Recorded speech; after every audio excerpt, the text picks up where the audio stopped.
Halo pemirsa, dimanapun Anda berada, semoga semua dalam keadaan sehat, tak kurang suatu apa. Jumpa lagi di channel yang membahas apa saja tentang hal-hal menarik di sekitar kita dan terutama terkait dengan sejarah budaya dan sejarah kebumian.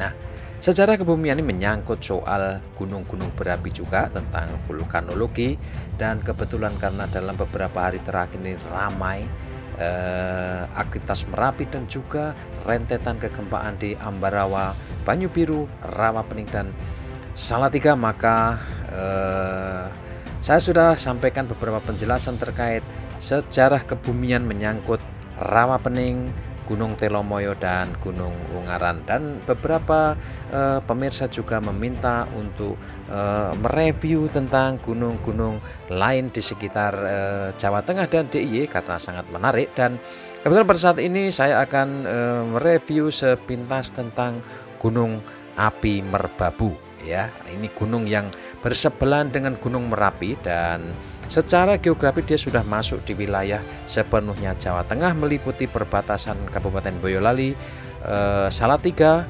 Kabupaten Magelang dan Kabupaten Semarang. Nah, Gunung Merbabu terkenal karena panorama yang sangat eksotik, jalur pendakiannya yang panjang, dan ada banyak pintu masuk atau jalur pendakian baik dari Kabupaten Boyolali maupun dari Salatiga, dari Kabupaten Semarang, dan ada juga yang sebagian masuk di wilayah barat daya berdekatan dengan Kabupaten Magelang. Nah, pertanyaannya, apakah Gunung Merbabu ini masuk kategori gunung berapi aktif atau tidak? Nah, beberapa pemirsa menanyakan itu dan kemudian meminta untuk direview, dan kali ini mungkin nanti akan ada edisi berikutnya bersambung begitu, karena panjang sekali kalau kita bahas tentang Gunung Merbabu ini. Dan secara geologis memang ini masuk kategori gunung berapi. Ya, jenisnya stratovolcano seperti tetangga sebelahnya Gunung Merapi, Gunung Telomoyo, Gunung Ungaran, sama jenisnya. Dan biasa gunung api strato atau stratovolcano ini terbentuk di zona subduksi, ya, subduksi atau pertemuan lempeng, sehingga hasilnya adalah gunung-gunung jenis seperti itu. Nah, ketinggian Gunung Merbabu sendiri ada sekira 3.145 meter di atas permukaan laut. Ini tinggi ini termasuknya, dan hawanya sangat dingin di Gunung Merbabu. Ini termasuk gunung yang jadi tujuan favorit para pencinta alam atau pendaki atau para explorer. Nah, seperti Merapi juga, Gunung Merapi tua terutama, ini Gunung Api Merbabu adalah gunung api berumur kuarter, ya. Dengan Merapi, dia dibatasi oleh morfologi pelana kuda, istilah geologisnya, yang dibentuk oleh sebagian tubuh kedua gunung api tersebut.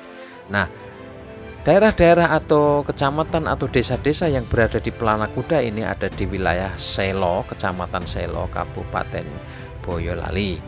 Nah,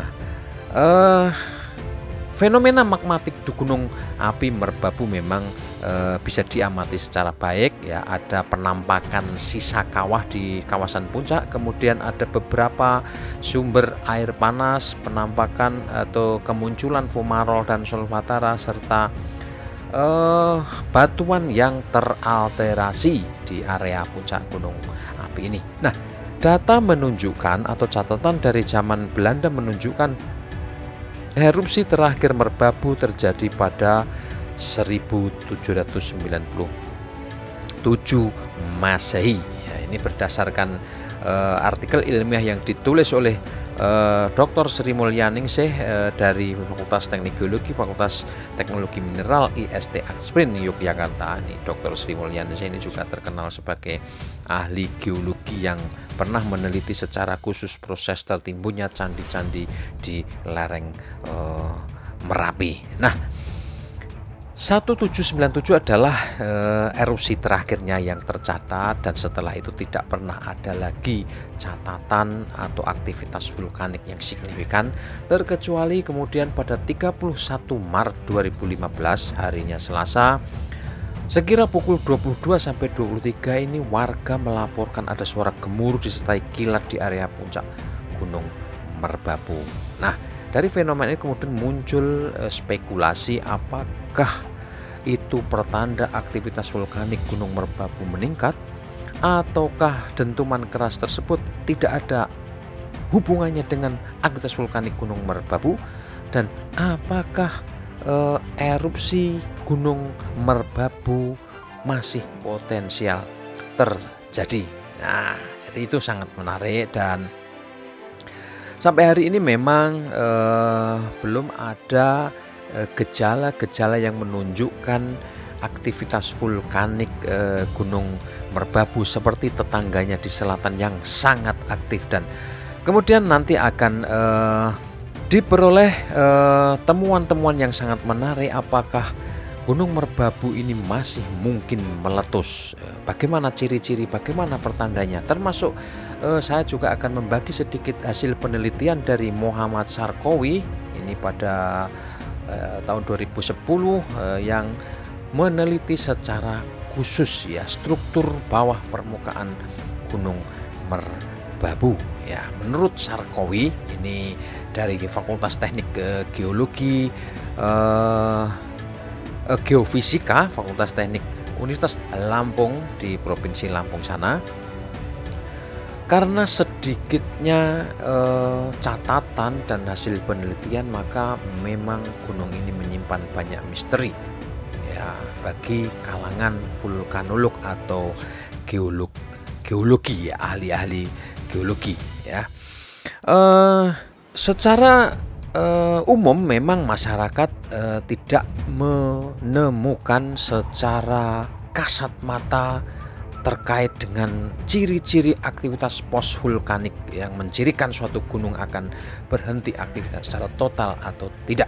Nah, ciri yang ada di Gunung Merbabu ini sama sekali belum menunjukkan ciri aktivitas post-vulkanis, sehingga biasanya kalau aktivitas post-vulkanis ini kemudian akan disimpulkan bahwa gunung itu sudah mati atau sudah tidak akan bisa meletus lagi ya. Contohnya seperti di Gunung Api Purba di Ngelanggeran itu sudah menunjukkan ciri-ciri post-vulkanis, sehingga tidak perlu ada kekhawatiran kalau gunung itu suatu saat akan meletus lagi.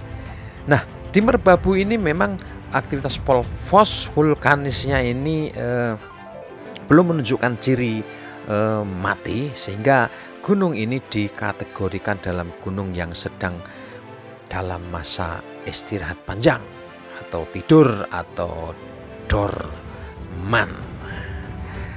Nah, secara geologis ini kondisi daerah Gunung Merbabu, Merapi dan sekitarnya merupakan rangkaian gunung api tipe stratovulkano yang terletak pada garis atau koordinat 7 derajat lintang selatan dan 110 bujur timur ya. Dia memiliki 3 puncak ya yang dikenal oleh masyarakat, yaitu puncak Kenteng Songo, kemudian ada puncak antena atau triangulasi, kemudian ada puncak yang disebut sebagai puncak Syarif.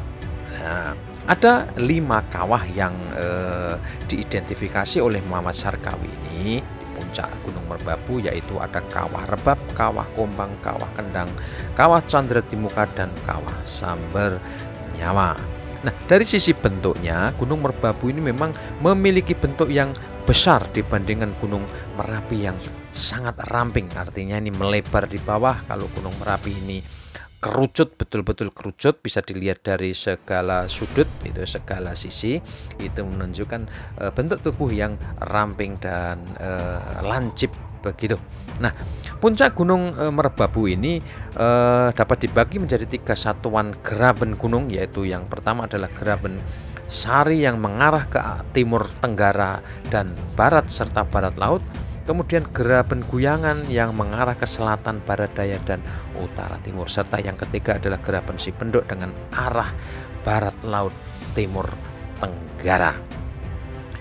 Dari jejaknya erupsi di masa lampau, Gunung Merbabu ini meninggalkan jejak aliran lava dan aliran piroklastik melalui titik erupsi yang diselimuti oleh endapan piroklastika baik aliran maupun jatuhan.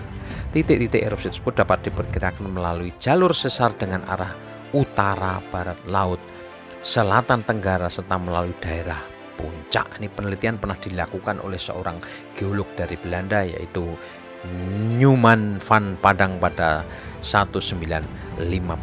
Nah, Van Padang ini menemukan Gunung Merbabu mengeluarkan basalt olivine augite ya, atau andesit augite dan andesit hornblende ya. Jadi ini ciri-ciri batuannya menunjukkan seperti itu. Dan pada tahun 1797 Gunung Merbabu meletus melalui erupsi samping dan erupsi pusat, namun tidak dilaporkan hasil erupsi yang dikeluarkan serta kerusakan dan korban akibat erupsi tersebut.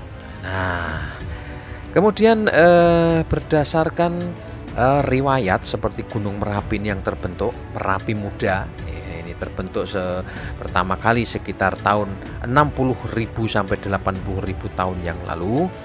Nah, Gunung Merpati ini Gunung Merapi ini terletak pada busur magmatik yang dibentuk oleh gerakan lempeng Indo-Australia yang ke utara menunjam ke arah lempeng Eurasia, dan ini kaitannya dengan Gunung Merbabu. Gunung Merapi ini tumbuh di atas titik potong antara kelurusan vulkanik Ungaran, Telomoyo, Merbabu, Merapi, dan kelurusan antara vulkanik Lawu, Merapi, Sumbing, dan Sindoro serta Gunung Slamet. Nah, karena berdekatan dan ini memang ada kaitannya pertumbuhan gunung ini, maka antara kedua gunung berapi ini, Merbabu dan Merapi ini memiliki sejumlah kemiripan ya. Menurut hasil penelitian dari Muhammad Sarkawi ini, pada kedalaman 0 meter daerah di puncak Gunung Merapi terdapat daerah dengan anomali negatif ya, magmanya ini terutama ya. Sedangkan di sekitar Gunung Merbabu pada kedalaman ini tidak dijumpai, artinya ini di puncak ini tidak ada gejala-gejala anomali rendah ya, keluarnya magma begitu ya. Di Merbabu tidak dijumpai. Sementara di kedalaman 2.500 meter di kedua gunung ini antara Merapi dan Merbabu ini terlihat ada distribusi densitas rendah ya. Jadi bentuknya elip begitu, tidak bulat. Yang ini kemudian oleh Sarkawi ditafsirkan sebagai kantong magma. Nah, dari perbandingan itu kemudian dia menyimpulkan bahwa di daerah puncak Gunung Merapi memiliki densitas yang lebih rendah dibandingkan di bawah puncak Gunung Merapi. Densitas kantong magma di bawah Gunung Merapi yang lebih rendah mungkin disebabkan oleh sifat magma yang cair dan mengisi rongga-rongga yang ada di kantong magma Gunung Merapi. Dan tidak semua rongga pada kantong magma ini terisi oleh magma. Sedangkan di bawah Gunung Merbabu kemungkinan kantong magma dan rongganya terisi oleh magma yang telah membeku. Nah, ini saya ulangi lagi, ini penting sekali ini. Sedangkan di bawah Gunung Merbabu kemungkinan kantong magma dan rongga-rongganya terisi oleh magma yang telah membeku. Jadi ini ada perbedaan yang signifikan antara kantong magma Merapi yang terisi oleh cairan magma, sementara yang di bawah Gunung Merbabu kantong magmanya sudah terisi oleh magma yang membeku. Nah, kemudian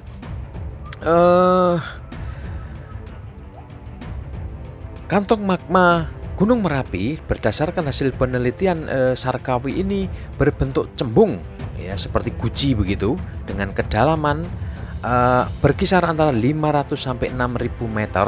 Sedangkan kantong magma Gunung Merbabu berbentuk cembung juga sama seperti guci pada kedalaman 1.000 sampai 4.000 meter, tetapi bentuknya lebih kecil dengan densitas yang lebih besar dibandingkan dengan kantong magma Gunung Merapi.